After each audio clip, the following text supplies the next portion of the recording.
दोस्तों मुझे बाहों में लिया और बेडरूम में ले गया। उस दिन हम दोनों के बीच पहली बार संबंध। इसके बाद हमारे बीच कई बार संबंध बन चुके हैं।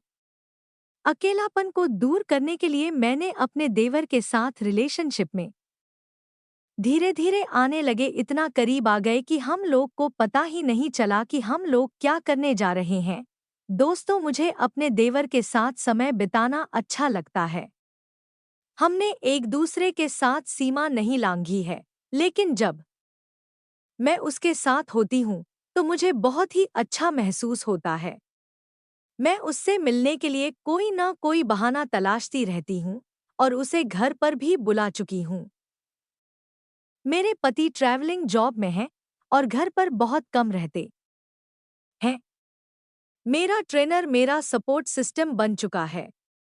लेकिन मुझे डर है कि मेरे पति को कहीं शक न हो कि हमारे बीच में कुछ चल रहा है। मुझे खुद समझ नहीं आ रहा है कि आखिर इस तरह के रिश्ते को क्या नाम दिया जाए।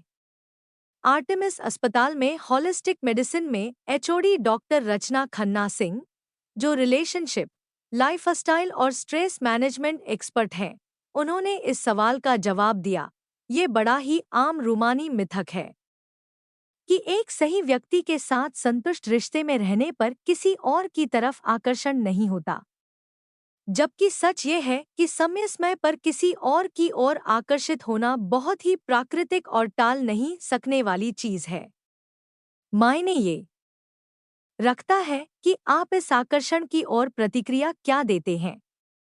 इस चीज को लेकर बिना वजह के विचार और भावनाएं मन में लाकर खुद को परेशान नहीं करना चाहिए। किसी रिश्ते में जाने पर आपका बायोलॉजिकल फंक्शन बंद नहीं हो जाता है।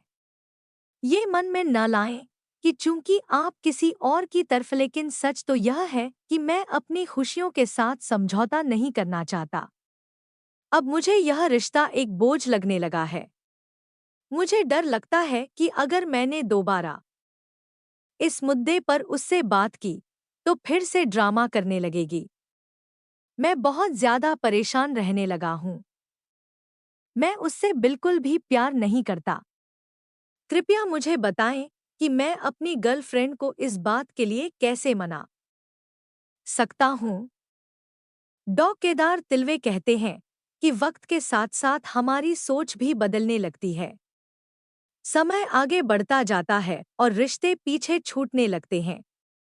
यही एक वजह भी है कि हम पानी के लिए जा रहा था कि उसने शीशे में देखा कोई पीछे है। वह घबरा गया और उसने पीछे तो कोई नहीं था। वह घबराते हुए मुस्कान को बोला, मुझे डर लग रहा है, चलो ना हम लोग सो जाते हैं।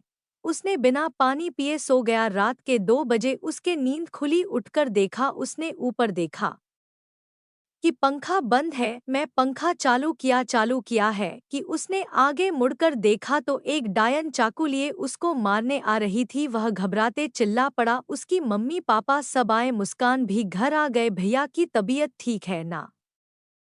की माँ बोली, बेटा तुम्हारी तबीयत ठीक है ना? तुम चिल्लाई क्यों? वह घबराते हुए बोला, मैंने डायन को देखा है। वह मुझको देख रही थी, घूर रही थी। वह बोल रही थी कि मैं सबको मार डालूंगी। मम्मी उसकी कहती है, बेटा तुमने साथी के लिए वैसा महसूस नहीं कर पाते हैं कि जैसे